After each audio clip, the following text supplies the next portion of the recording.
Bismillahirrohmanirrohim. Assalamualaikum warahmatullahi wabarakatuh. Alhamdulillah, segala puji bagi Allah yang telah mempertemukan kita pada kesempatan hari ini. Bagaimana kabar adik-adik hari ini? Semoga adik-adik senantiasa selalu diberikan kesehatan. Amin, amin ya robbal alamin. Baik, pada hari ini kita akan melanjutkan materi tentang teks prosedur. Nah, adik-adik kemarin kan sudah belajar tentang dari pengertian hingga merancang teks prosedur. Dan hari ini kita akan belajar tentang ciri-ciri kebahasaan teks prosedur hingga bagaimana cara menyunting teks prosedur. Baik, yang pertama akan kita bahas yaitu tentang ciri-ciri kebahasaan teks prosedur. Teks dibentuk oleh kata-kata dan kalimat-kalimat tersendiri, sehingga membentuk struktur tertentu. Kalimat atau kata-katanya itu memiliki ciri yang relatif berbeda dengan ciri kebahasaan teks lain. Jadi, ciri-ciri pada kebahasaan pada setiap teks itu berbeda.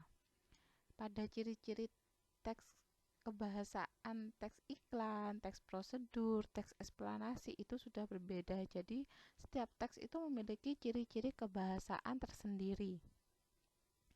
Di sini ada beberapa kaidah yang berlaku pada teks prosedur. Yang pertama, karena teks prosedur ini merupakan petunjuk, jadi dalam teks prosedur kompleks banyak dijumpai kalimat perintah, bahkan dalam beberapa contoh. Kalimat perintah itu pun digunakan sebagai anak judul. Misalnya, bacalah peluang kerja dan carilah informasi sebanyak-banyaknya. Kemudian, yang kedua,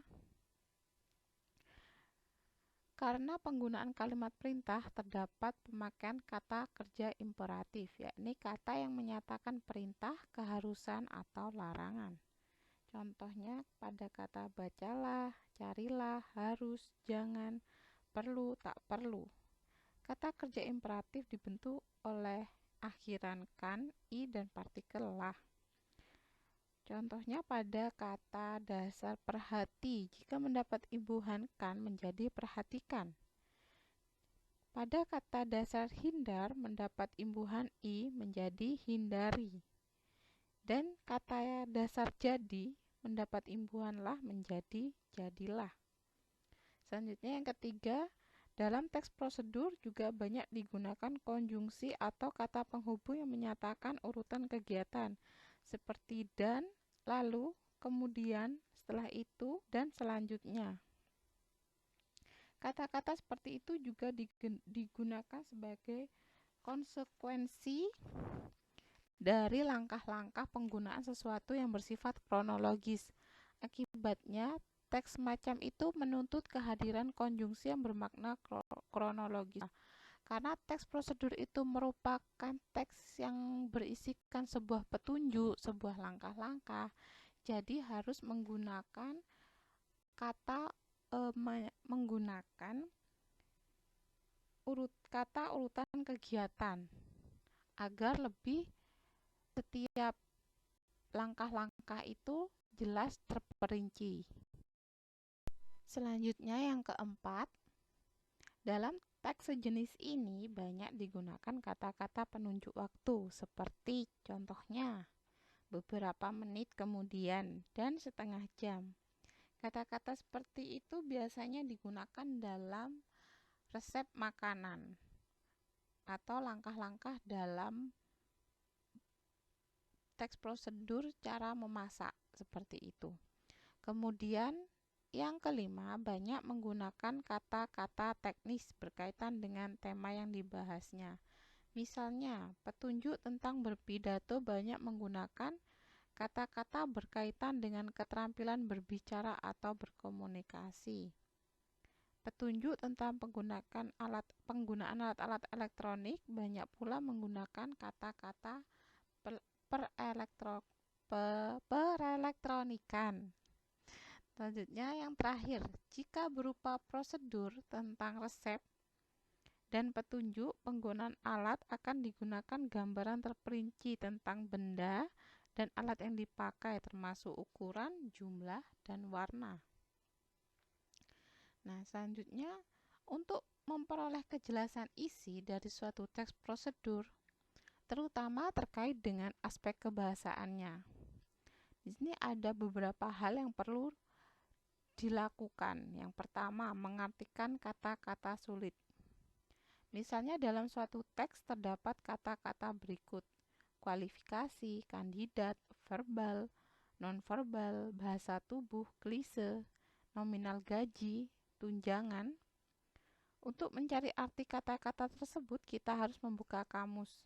Dengan demikian, kita dapat memaknai kata-kata itu berdasarkan konteks kalimatnya. Nah, makna ada dua. Yang pertama ada makna leksikal, yaitu arti kata yang berdasarkan kamus, dan makna struktural, arti kata yang berdasarkan konteks kalimat.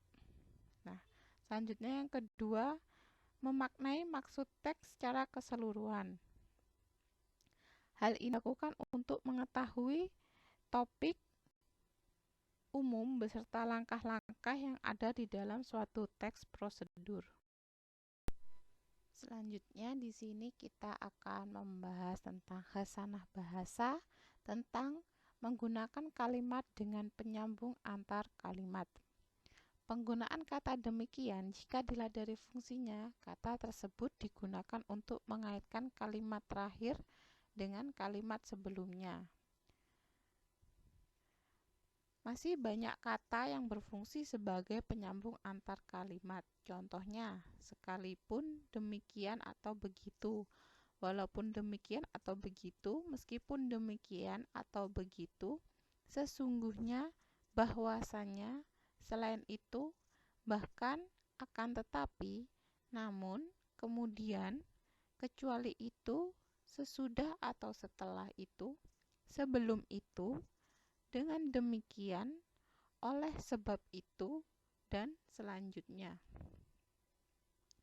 Deretan kata tersebut merupakan kata-kata yang berfungsi sebagai penyambung antar kalimat. Berikut kata penyambung antar kalimat dan maknanya.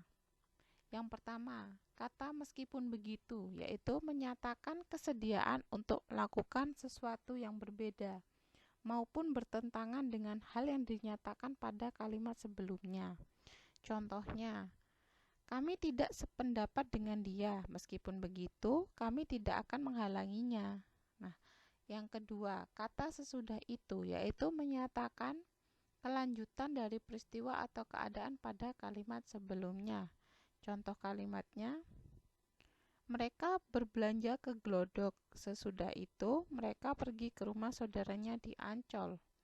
Yang ketiga, kata sebaliknya, yaitu mengacu pada kebalikan dari yang dinyatakan sebelumnya.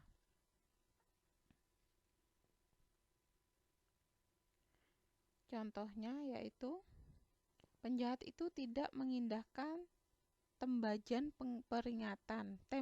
peringatan. Sebaliknya, dia melawan polisi dengan belati. Selanjutnya ada sesungguhnya, yaitu menyatakan keadaan yang sebenarnya. Contoh kalimatnya, masalah yang dihadapinya memang gawat. Sesungguhnya masalah itu sudah diramalkan sebelumnya.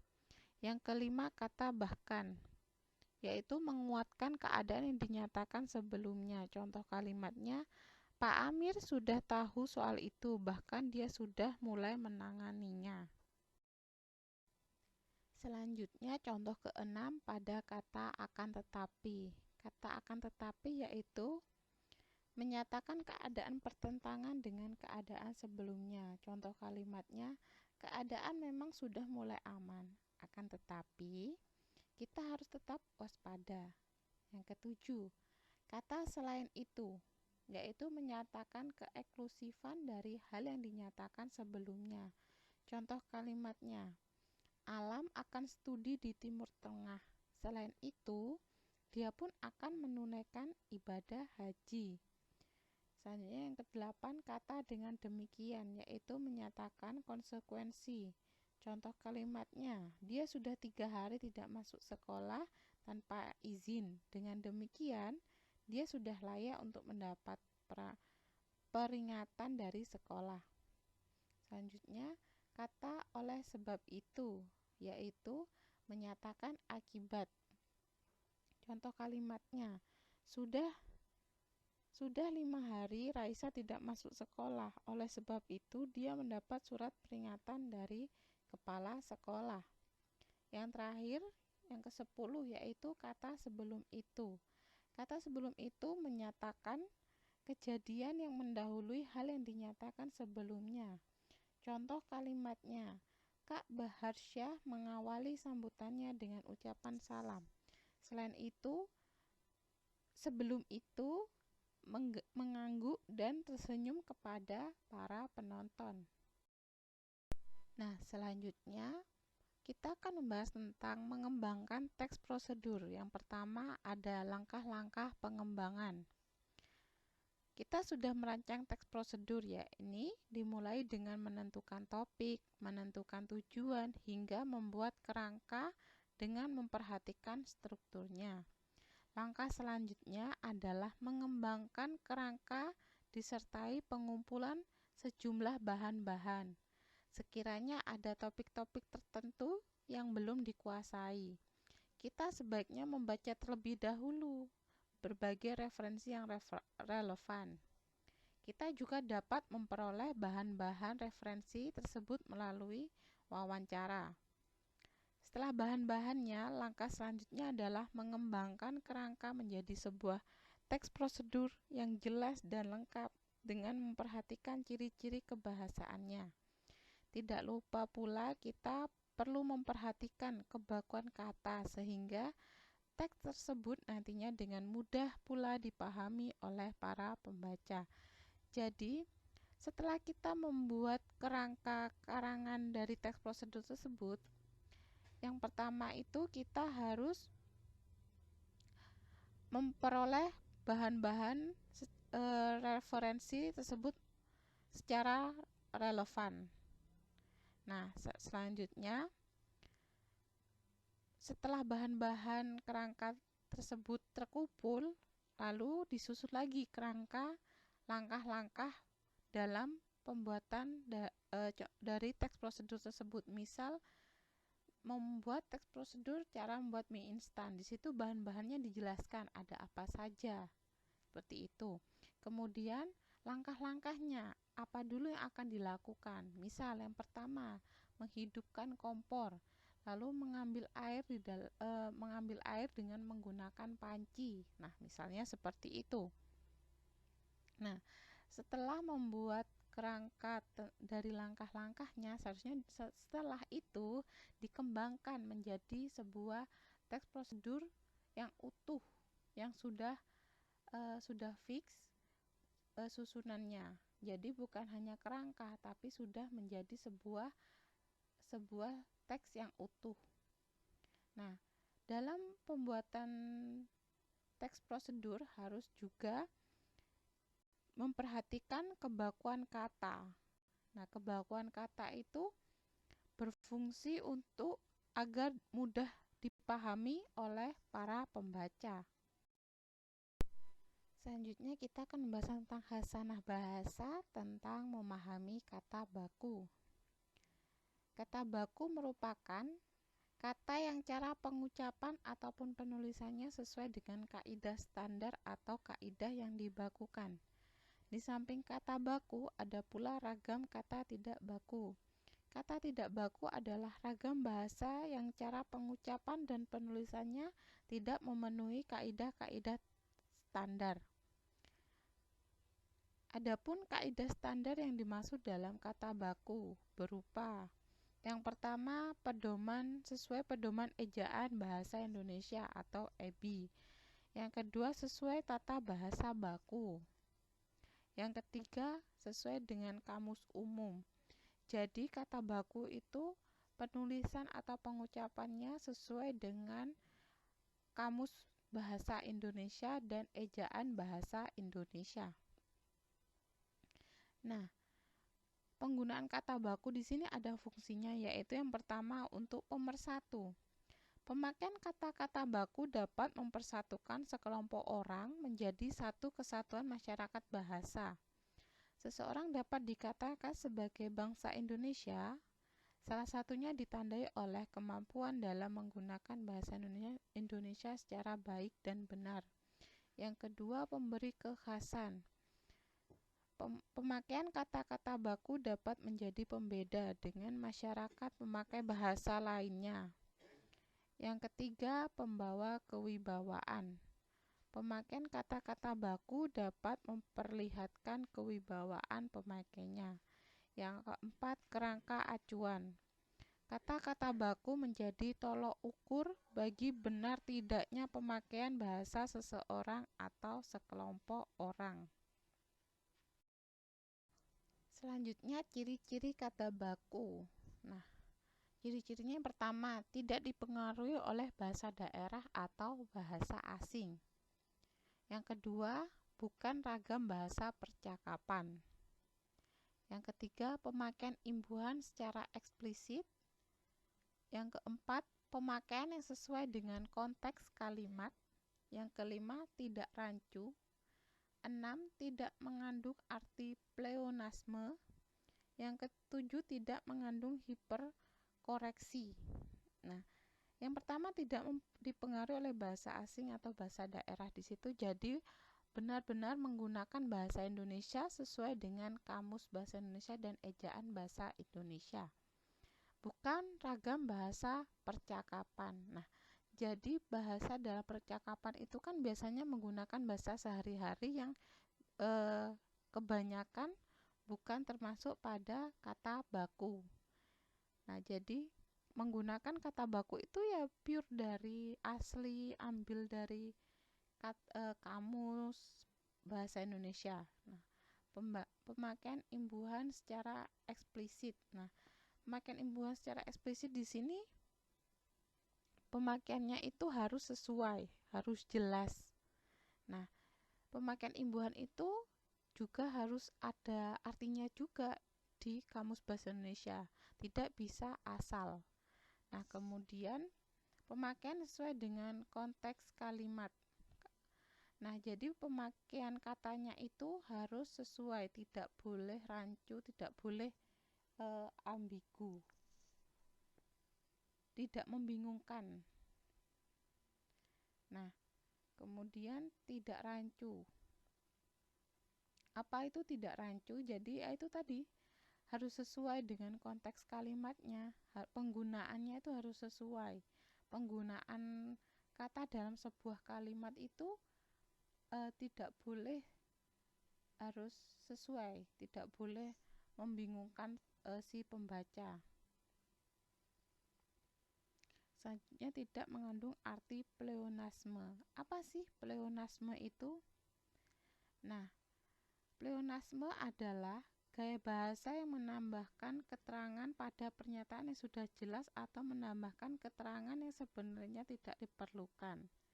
Nah, jadi tidak boleh berlebihan. Jadi pemakaian kata-kata yang lebih dari apa yang diperlukan. Contohnya, kalau ingin menyebutkan seseorang, misal Ani memakai baju warna merah. Nah, merah itu kan sudah menunjukkan keterangan warna. Jadi langsung saja Ani memakai baju merah. Ayah turun ke bawah. Nah, kalau turun itu sudah pasti ke bawah. Jadi ayah turun ke lantai 1 gitu saja. Contohnya seperti itu. Kemudian tidak mengandung hiperkoreksi. Nah, hiperkoreksi ini adalah perbaikan secara berlebihan. Nah, selanjutnya kita akan membahas tentang menyunting teks prosedur. Menyunting itu sama dengan mengedit, mengubah, memperbaiki.